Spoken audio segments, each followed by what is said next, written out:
Hello, everybody, and welcome to the Dissecting Fiction podcast. I'm Vinny Murphy. And I'm Christian Kutlick. And today on the podcast, we're going to talk a little bit about what DC is calling the Infinite Frontier, the new era in DC Comics. We were tempted to talk about this before the end of the year of 2020, but we sort of realized that it was going to be real soon that we got full details and could comment really directly on the lineups for these books and the lineup of the books as well. Significant cut in publications for DC going into March of 2021. And they're relaunching pretty much every single book. I think they use Future Slate to kind of just literally write this way clean and just say, well, these are ideas we have for the future, but now we're going to start building them up. Not everything is getting renumbered, thank God. I don't know if my brain could have taken that at this point. Death Metal really ending. I hate to say it because I think there was a lot of good work within there, especially some of the specials. Jeff Johns on that final Superboy Prime story was pretty fantastic. Death Metal 7 really kind of ending with a, hey, we don't really know what's going to happen, which the whole concept is supposed to be now this idea of the omniverse where everything counts and everything is possible. And the problem that I have with that is that, it's that whole concept of if everyone's a winner, then no one's a winner. I just don't understand what the point of it is. I shouldn't say that. I understand what the point of it is. The point is supposed to be we've had so many versions of these characters that we're going to just try to see what works best. My problem with that is I don't think it encourages someone to buy the comic on a monthly basis, both in the respects that, one, if it doesn't necessarily matter, who cares? And two, it's going to make everyone super prone to turn towards trade paperbacks. When they find out something was really good, they're going to go back to get it. Yeah, trade paperback has been something they've been turning to for a while. My main annoyance, just beyond Death Metal lasting what feels like forever now, has been them saying all the stories matter, which they have said like 4 separate times in like the last 6 years. And it's just frustrating because it never pans out that way. Right. And I agree with that too. It seems like a false promise, at least when you reestablish a timeline or try to give a direction to the line. And they're still very much, acting like all of this interactivity matters, which is the other issue for me, is if everything counts and everything is sort of all over the place, then your characters interacting is less meaningful because it's not necessarily, the Wonder Woman who you read in Wonder Woman showing up in Justice League. They can kind of go whatever direction they want. I think it's going to be interesting. How long this concept lasts is also a big question. It feels very much like the worst parts of the New 52 coming back without the good parts of the New 52. And there are very few good parts. Right, but even those good parts were trying to be stabilizing forces, and we don't have that here. Let's just get into it. We'll go through the lineup. We'll talk about the books individually. This all really launches with a big special. I should mention, we are in the midst of Future State, which are books that are flung into the future that are going to inform the direction of the line. Once again, if everything counts, I don't know exactly what that means. I don't think anyone does. I read a couple of them. They were fine. I don't know if you got a chance to read any of those.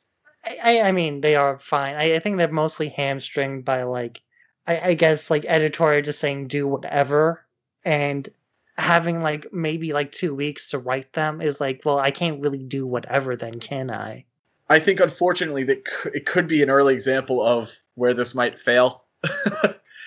How much can you do if it doesn't really matter and you might not have that much time? This all launches with a book called Infinite Frontier. A lot of heavy hitters on this. It's some kind of anthology, 64-page, $5.99. You're going to hear that a lot. All over the place. A lot of really cool artists, a lot of really cool writers. I'm not going to get into every single one, but it does seem very similar to the Marvel 1000 book, where it's really just going to be sort of vignettes for whatever's coming. Yeah, but hopefully, unlike Marvel 1000, that actually pick up some of the plot points they bring up here. Not everything counts, so yeah. big new book that was announced is Batman Urban Legends. This is going to be a Batman, not so much Batman directly, but Batman associated characters anthology. Lead story, Chip Zdarsky, along with Eddie Barrows on a Red Hood story. I think that's an appropriate choice to lead this. Matthew Rosenberg on a backup that's going to cover Grifter. Pretty exciting on that. Marcus Toe on art. Stephanie Phillips, Brandon Thomas bringing up the rest of it. They're going to do Harley Quinn and Outsiders stories with Laura Braga and Max Dunbar. I think this is reasonably exciting. It's a 64-page book, prestige format every month for $7.99. These prices are getting big. Yeah, that's what's probably going to keep me away from a lot of these. Like, I'm not really compelled to buy into an $8 book. I mean, I guess it's weird because this has been a criticism of the American comic book industry for a very long time, in that the Japanese markets and many other markets have kind of functioned on the basis of anthology series. And the American comic industry has been criticized for a long time for not doing anthology series. And now whenever they have brought them to here, it just never works out. And I think it's partly because it's expensive and comic books are already expensive in the first place, but they never really feel very impactful. It's just not a format that most American readers are used to. And like you said, the pricing, that's something I kind of want to get into after we get through all the books too, just where this is going with that. And, how it's impacted. I'll speak for myself too about how it's impacted my view of what I'm going to buy and how I'm going to buy it. I think the biggest announcement out of all of this is what was being talked about as like the secret Batman book is a Joker-led title. James Tynion IV coming on with Guillaume March. Also has a backup. Most of these do have backups. Sam Johns, along with Tynion, on a backup story with Mirka Andolfo. That's going to be a Punchline backup to a Joker book. I think if there's a book that sounds like it could be a huge success and has the team to back it up, it's this book. Well, and literally anything with the fucking Joker is popular. Like a Punchline. Yeah, but I think that Tynion's work recently with the Joker has been really popular. This is the kind of book that you would hope to see when someone's reorganizing. And look, Batman's the lead in the DCU. These announcements completely affirm that. Yeah, for looking just at the solicitations, I do find it kind of funny to say the Joker is the most wanted man in the world. Wasn't he always? I mean, I'm sure Luthor had been a few times, maybe Vandal Savage. But I just found that little detail weird. But this is the big Batman writer right now going on a Joker book, and it's kind of hard to imagine this kind of flopping in any way. Yeah, and quite frankly, not to be cynical, that's the kind of thing you should be trying to publish. I know we all want to reach out and have different characters have their own titles. You got to make sure the characters can cover it, and I think giving the Joker his own book makes a lot of sense. Yeah, and I'm excited to see Mirka Andolfo because she is a really good artist, and I always tend to like her art. Not always her stories, but her art's always very good. Following that, Harley Quinn book from Stephanie Phillips and Riley Rossmo. I'm not super familiar with Phillips. I've heard good things. Rossmo, I think, is an interesting choice for the book. Very interesting style, very idiosyncratic style. Was great on the Martian Manhunter maxi series with Orlando. I think this could be a winner. That's a 32-page book at $3.99. Joker is a 40-page book at $4.99. Some interesting pricing going on here. And we'll get to pricing at the end, but I do like the new changes to the Harley Quinn outfit.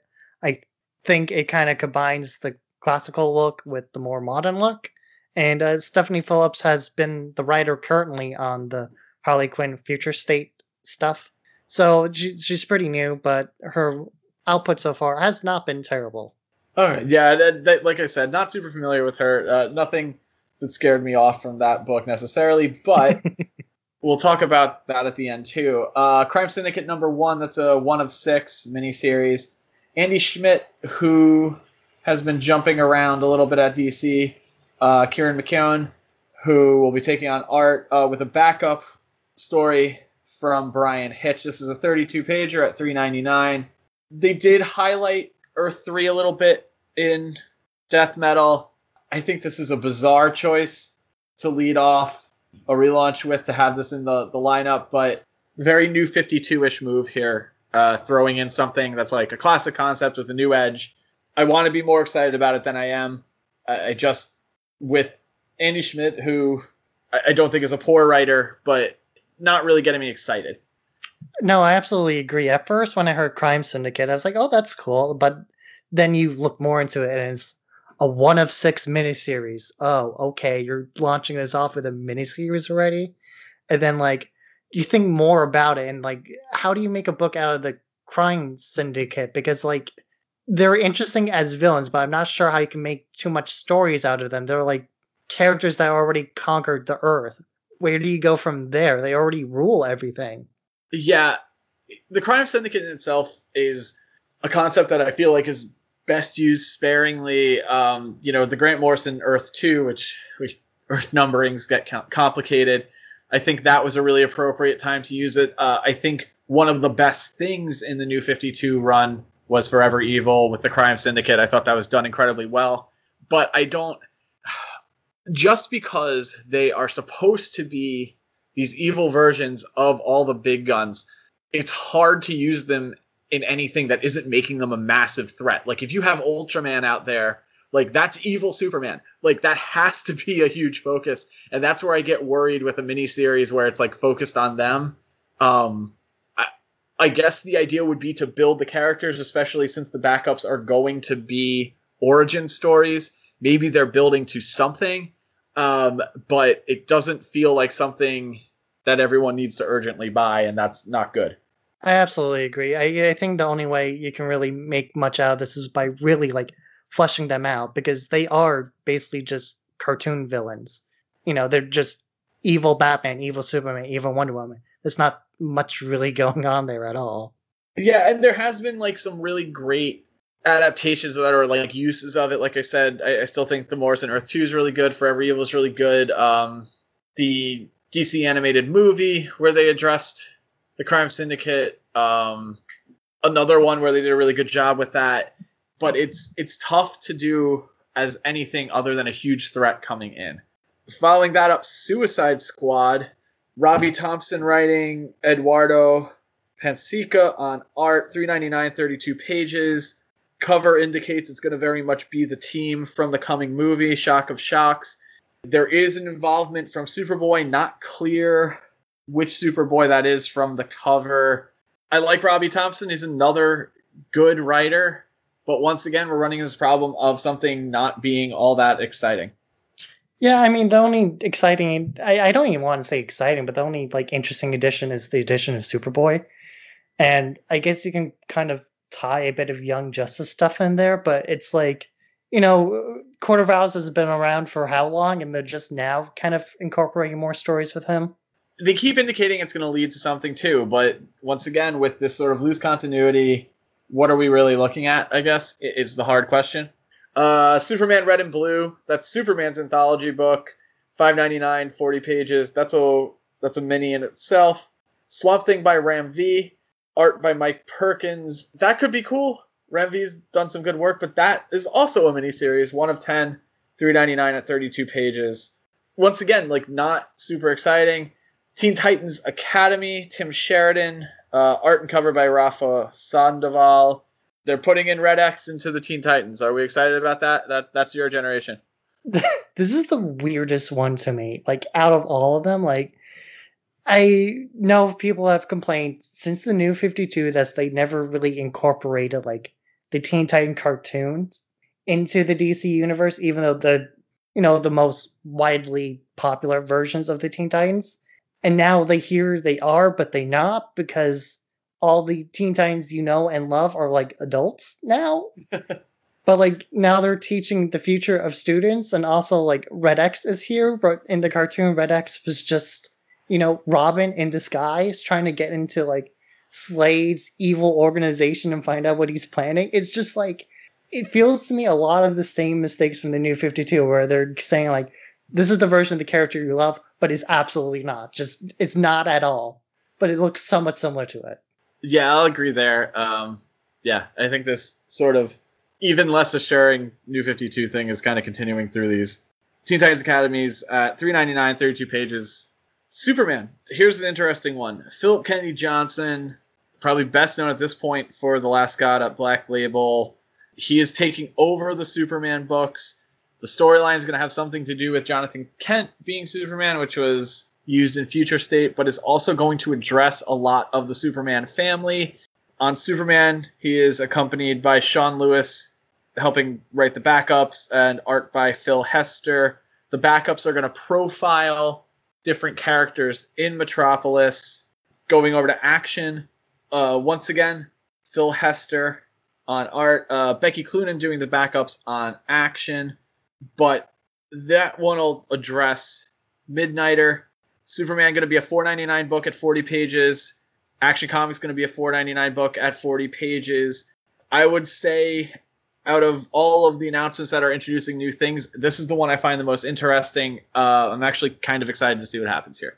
This is the one that makes the most sense to me, because if you're going to do like anthology series, you have to have it like guided by a big book that people care about. Like, like Shonen Jump in Japan. That's a giant, like 140 page anthology book. But you have Naruto, One Piece, Bleach in there. All these other stories that you kind of care about. And often when they do anthology series, like what they're doing with the Batman detective stories, is largely characters you're not interested in. So like here is where it's like more promising to me. Yeah, I would agree with that. And I think the momentum continues into the Batman main title books a little bit. We'll talk. Batman continues its numbering, continues under James Tynion IV. Art is going to be by Jorge Jimenez, who's been doing great work for DC recently. Backup is Joshua Williamson with Gleb Melnikov. He had been working on The Flash, and I think what was... And I honestly believe that's probably the most underrated Flash run of all time. That's now concluded. So excited for that, but not really a change. Detective Comics, however, gains the writer Mariko Tamaki and art by Dan Mora. Williamson is continuing the backup story there. That backup story is going to address Damian, who maybe is, maybe isn't Robin right now, which was something that was actually set up. I don't know how I feel about Tamaki on this. I have not been impressed with her action writing. I know she has a big fan base. There has been that big backlash to I Am Not Starfire. I don't know if this is a good choice. I'm just going to flat out say it. I love Dan Mora. I think he does really great work. I don't know if Tamaki fits Batman. Yeah, I'm not... Her big story was the Harley Quinn Breaking Glass book, which is what really broke her in. And it is a great book. But like on Wonder Woman, I was fine with it at first, and then it kind of started to slide off for me. But there's a million reasons why, because she kind of got stuck in an awkward phase with that book. But I guess the other thing that popped out to me is how, like, Batman will have one side of the story, then Detective Comics will have the other side of the story. I think that's another interesting thing that's popping up here, is that one book will have one chapter, then the next book will have the second chapter. I think that can get really annoying really fast, though. They have to be, like, extremely careful with this. Yeah, and I can tell you right now, like that's where I'm having the issue is, I don't really intend to buy everything, and I don't think the backups are going to drive it as much. I think it's a little smarter to do what they're doing on Superman books, where they're going to be more like profiles, and then maybe collect them down the line. We have Batman Superman continuing, going to be a book about the Infinite Frontier, all different types of Batmans and Supermans. Jean Lewin Yang, art by Ivan Reyes and Danny Mickey. Good art. Yang has been somewhat inconsistent. $3.99, 32 pages isn't a huge ask, but that's kind of a skip for me too. Ram V taking over Catwoman as well. Fernando Blanco, $3.99, 32 pages. Flash coming off of that Williamson run. Gonna have Jeremy Adams, who is a TV writer, with art by Brandon Peterson. Peterson, pretty well known. $3.99, 32 pages. I'm gonna check this one out. I'm always willing to bet a little bit on the Flash. Probably what should be the biggest announcement, but we'll talk about maybe why it isn't getting the attention you might think. Justice League 59 is Brian Michael Bendis with David Marquez, back up by Ram V and Zermanico. Cover callback to New Avengers. I think Bendis is someone who deserves a lot of respect, has done a lot of really great work over the years. I don't think he's especially good with teams. I think his best work at DC has been the Wonder Comics stuff. I am not going to buy this. I don't know how else to put it. It's $4.99, 40 pages. I should want to, but I just have so little faith it's going to go anywhere. Yeah, that's my problem too, because Bendis's modus operandi has been lately just to add a new person of color to the lineup and just kind of leave it at that without building anything else up. Bendis made Miles Morales, which is a hugely influential version of Spider-Man and a hugely influential character in general. But the most iconic versions of those characters have been the versions Bendis has not written. And I think that's going to continue with many of the characters he will continue to introduce throughout his career. I think it's going to be the same case with Naomi as well. Once she gets adapted into something, that will probably be the better version of that character than the one of the creator. And I guess the only other notable thing is his addition of Balda and Black Adam to the lineup, which is at first pretty interesting. He's bringing back a bit more of that Justice League Unlimited lineup, including with Harco and everything.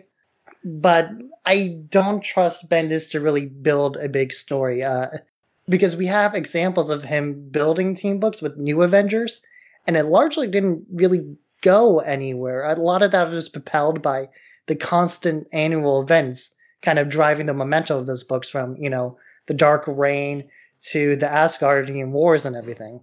Yeah, I think, that initial push too was just because Spider-Man and Wolverine were on the team. It kind of changed the nature of the Avengers. I don't think necessarily for the best. And, you were saying about Naomi. I think the Naomi series was really fun. I really enjoyed it. Like I said, I think his Wonder Comics work were his best. I don't think that's a character that should be in the Justice League immediately. Hippolyta's a cool idea because she's basically just Wonder Woman. But, yeah, I just don't see much here. Backup is Justice League Dark. Written by Ram V, probably will be pretty good. But once again, is it enough motivation to pick up the book? Not for me. Well, I think it's a good idea to have Justice League and Justice League Dark in one book because I think that will get to the better idea of making them overlap as concepts, because so far Justice League Dark has nothing to do with the Justice League other than it's just a bunch of wizards getting together, which I guess is a team of superheroes getting together if you squint really hard. But I think hopefully that will bring out more of the Justice League concept and the Justice League Dark book in general.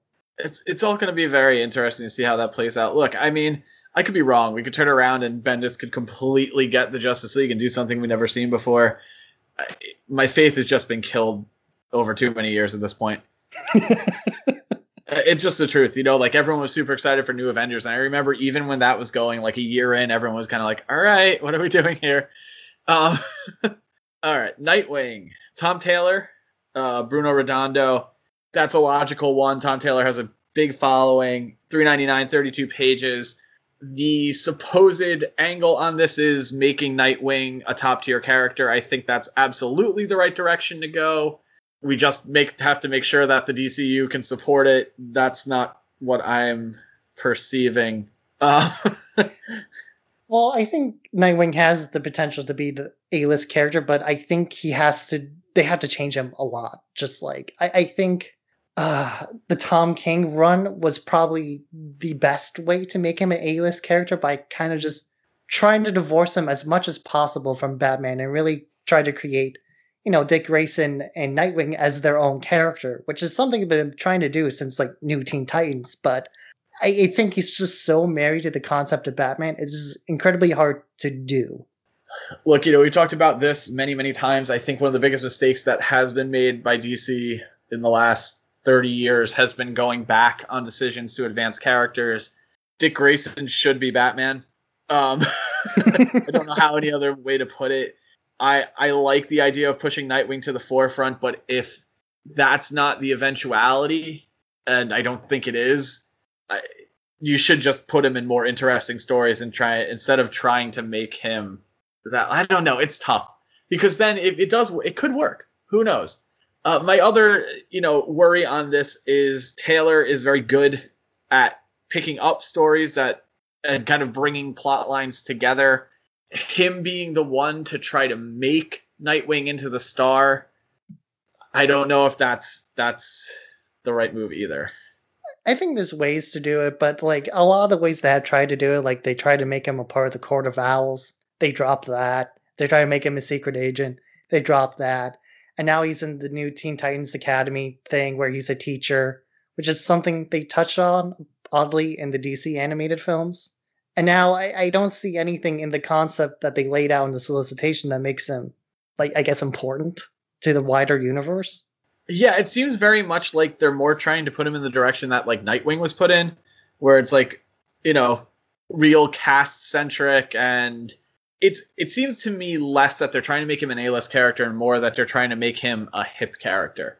And I think there's a distinct difference. Shockingly, we're really at the end of everything that isn't something separated by a line, like a new books or put under a different imprint. The last two books are Wonder Woman. Wonder Woman gets back a second book under this. That would be Sensational Wonder Woman instead of calling it Sensation Comics. I think that's fair because Sensation Comics doesn't really mean much to people. Stephanie Phillips and Megan Hetrick on that. Like I said, not super familiar with Phillips' work. $3.99, 32 pages. The lead Wonder Woman book is going to be Becky Cloonan and Michael Conrad with art by Travis Moore. That's a pretty strong team. $4.99, 40 pages. Does have a backup written by Jordi Belair, also pretty strong. Paulina Ganesho. Yeah, I think the Wonder Woman book has potential. Just not entirely sure where that's going either. That's probably going to be something that if I hear it's really good, I'll start picking it up later. Yeah, I think it kind of worries me that they're bringing Viking stuff into Wonder Woman because I think that's a bit cliche now because like Vikings are kind of the new zombies of like 2020. Like everything has Vikings in it. I don't really see anything that like jumps out to me in regards to that. And I think Wonder Woman once again is going to be spinning her wheels for quite some time. Yeah, that, quite frankly, is sort of my impression as well. That's not every book that's getting released in March, by the way. This is all the new titles. Some things are going to remain. A lot of the Black Label books are going to continue. But let's talk just a little bit on our feelings overall on this. I agree with cutting back the line. I don't think there's an issue there. My problem is if you're going to cut back the line, you should make every book a blockbuster.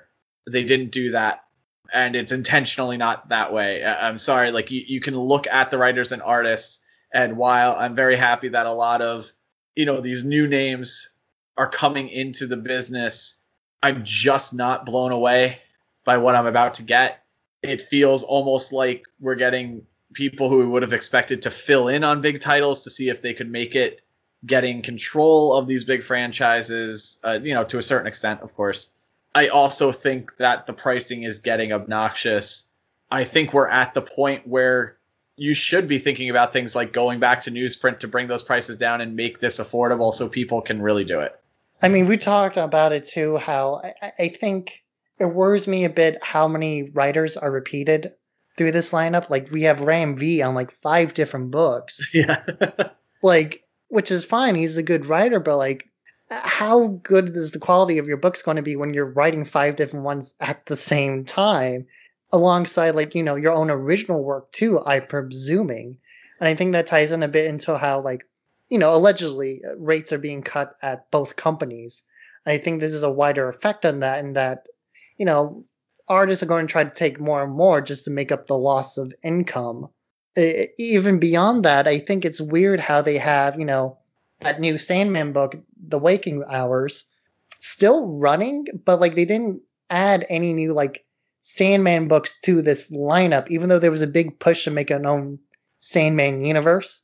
Again, like I said, I'm a big Sandman stan in general, but I think it's emblematic of a larger problem in that like they'll try to build out these micro universes and then not really try to incorporate them anyway into the larger lineup. You see the same thing with the Batman White Knight series that has been a huge hit and has been going on with Harley Quinn White Knight. It just worries me in that regard. And even, I guess, to now, you even see that with Batman, Catwoman, and the Strange Adventure books, written by, like, arguably their top talent in the company. Black Label has been a pretty successful venture. It does worry me that a lot of the writers who are involved with that, outside of Johnson, which is part of the reason I think we're both excited for the Superman books, are not really in this lineup. Jeff Lemire had announced that he has a couple more Black Label books coming out. Like, why is Lemire not on any of these main titles? It just worries me, all of these rumors of page rates getting slashed. I don't. Everything is lining up to show that that's true. Like, yeah.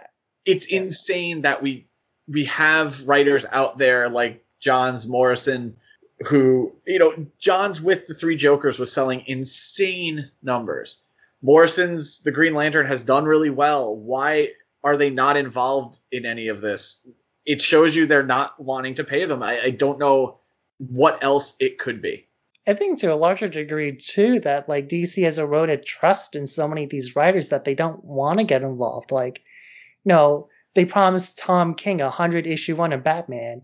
Now it's like 98, which isn't really a big deal, but like, I guess it's the principle of the matter. Like, they try to involve Morrison several times in like remaking like the DC universe, quote unquote. And each time they kind of like stabbed it on the back on concepts he wanted to do.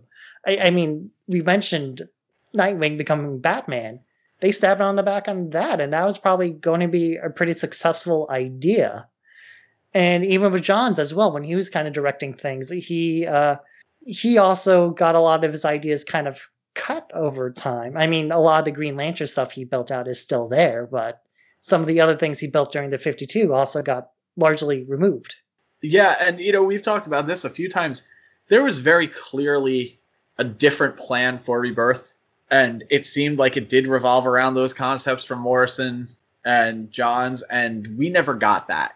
I think you have a really good point there that, these are writers who do not have to work for anyone specific. They can go make money anywhere. And I think they're going to. There's a lot of buzz that over the spring of this year, we're going to get a lot of announcements of big named writers and artists working for smaller publishers than Marvel and DC. And that Marvel even has a couple of tricks up their sleeves coming. Just because of this mass exodus where DC, and I hate to say this because it is kind of a terrible thing to talk about, but there has been a ton of talk about how writers, on the more prominent side of DC weren't even told they were losing books and are going to other places because they're just pissed. I mean, yeah, exactly. It's you can even see it in Tom King. Like, he was their top writer for a while. Now he's kind of exiled on these Black Label books, which, not all of them have been super hits, but like arguably, Batman and Catwoman is building up to something pretty important to like the idea of Batman in general. Same thing with like Rorschach, and like Strange Adventures is like just a phenomenal book so far. Yeah, my only criticism on King recently has been he's starting to feel like himself. Yeah, I think that and in large part that could just be the fact that he was developing a lot of this at the same time when it seemed like he wasn't going anywhere. Like, now I wouldn't be shocked if you tell me Tom King is going to Marvel. Like, that's how it feels right now. There's no one at DC who feels like they are of DC.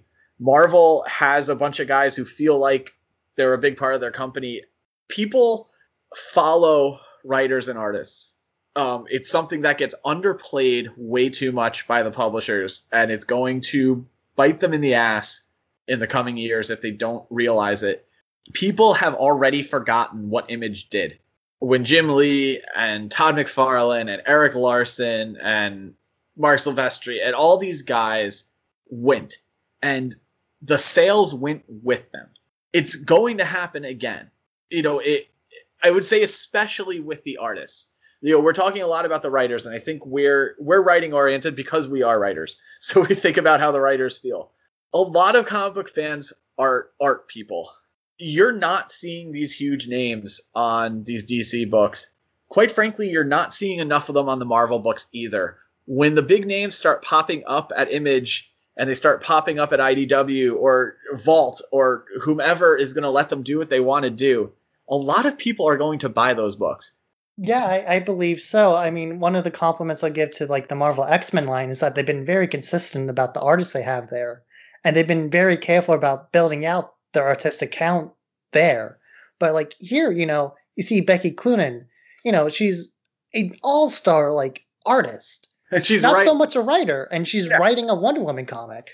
Yeah, and that's the thing. I had that thought too, and I meant to say it is if you told me that it was Ram V writing Wonder Woman and Becky Cloonan illustrating it, I probably would have bought it. Yeah, absolutely. I don't mean to disparage Cloonan at all. Like, she is a good writer, but it's mostly in her original works where her best writing comes out. And even then, it's mostly enhanced by her visual storytelling. Yeah, and I think you hit on a point that enough people don't talk about because people feel like it's insulting, and I don't believe it is, so I'm just going to say it. I think there are writers who are very good writers and, can really pull off a lot, but are not good at superhero writing. And I think we're dismissing that too much, where they're picking up writers who had successes in other places and trying to put them into this bizarre genre. And it just doesn't work a lot because it's a certain mentality. It's an understanding of your audience. It's an understanding of the type of character. And just like any other genre, not every writer gets it, even if they're a good writer. Yeah, I agree. But I think even then, like the way they're picking out these talents is also very strange. Like I mentioned, like Batman the White Knight, that's Sean Phillips. And they're not putting Sean Phillips anywhere near any of these books. And it could be because he had some bad tweets or whatever. But, he hasn't been blacklisted from the industry or anything. Like, he's a pretty prestigious, writer and artist, but he's not anywhere near this restructuring.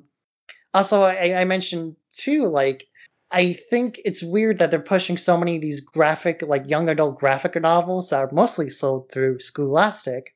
But a lot of those writers and artists, they're nowhere near these books either. And like DC is really hard on those graphic novels right now.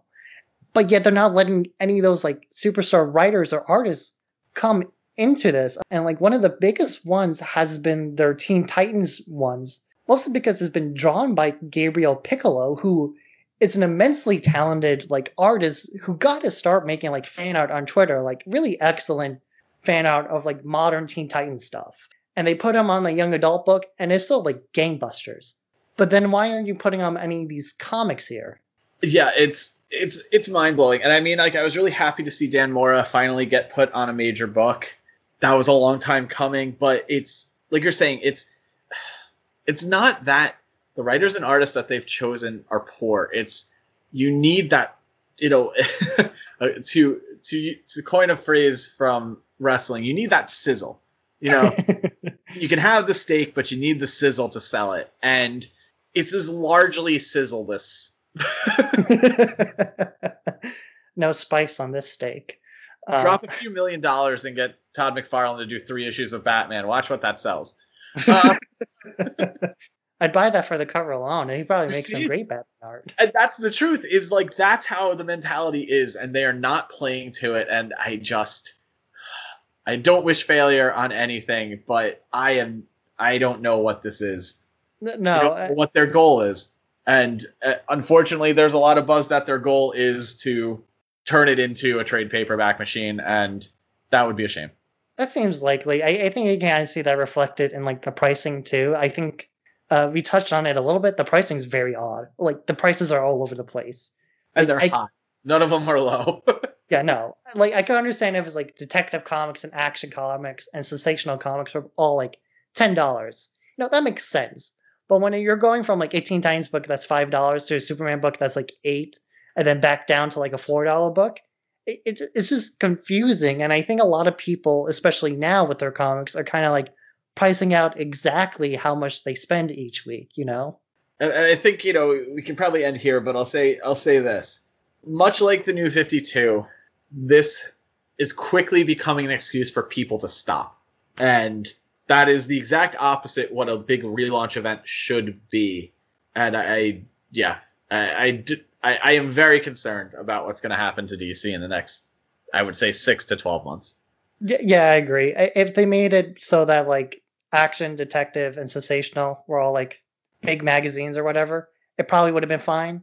But the fact that I have a bunch of smaller comics with these anthology comics, I think is a recipe for disaster. Well, now that we're ending on this dour note,